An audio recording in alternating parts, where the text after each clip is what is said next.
जीवन का दर्पण। एक दिन जब ऑफिस के सभी कर्मचारी ऑफिस पहुंचे तो उन्हें दरवाजे पर एक पर्ची चिपकी हुई मिली।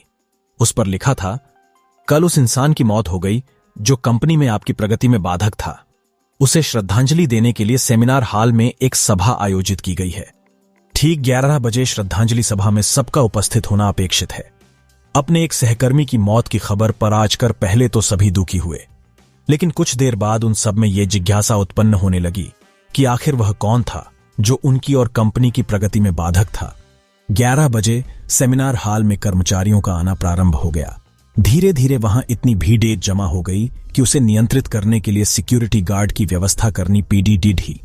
लोगों का आना लगातार जारी था। जैसे जैसे लोगों की भीड़ बढ़ती जा रही थी, सेमिनार हॉल में हलचल भी बढ़ती जा रही थी। सबके दिमाग में बस यही चल रहा था, आखिर वो कौन था जो कंपनी में मेरी प्रगति पर लगाम लगाने पर तुला हुआ था। चलो, एक तरह से यह अच्छा ही हुआ कि वो मर गया।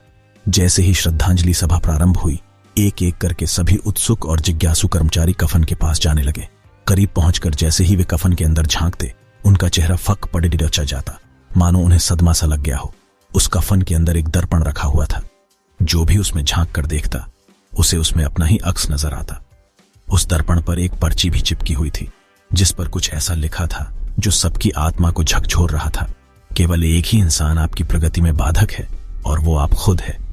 आप ही वो इंसान है जो अपने जीवन में क्रांति उत्पन्न कर सकते हैं। आप ही वो इंसान है जो अपनी खुशी, अपनी समझ और अपनी सफलता को प्रभावित कर सकते हैं। आप ही वो इंसान है जो अपनी खुद की मदद कर सकते हैं। आपका जीवन नहीं बदलता जब आपका बॉस बदल जाता है। आपका जीवन नहीं बदलता जब आपके दोस्त बदल जाते हैं। आपका जीवन नहीं बदलता जब आपके पार्टनर या साथी बदल जाते हैं। आपका जीवन तब बदलता है जब आप खुद बदल जाते हैं, जब आप अपने खुद के विश्वास की सीमा को लांघकर उसके पार जाते हैं, जब आप ये समझ जाते हैं कि आप और सिर्फ आप अपने जीवन के लिए जिम्मेदार हैं, तब आपका जीवन बदल जाता है। सबसे महत्वपूर्ण रिश्ता जो आपका किसी के साथ है, वो आपका खुद से है।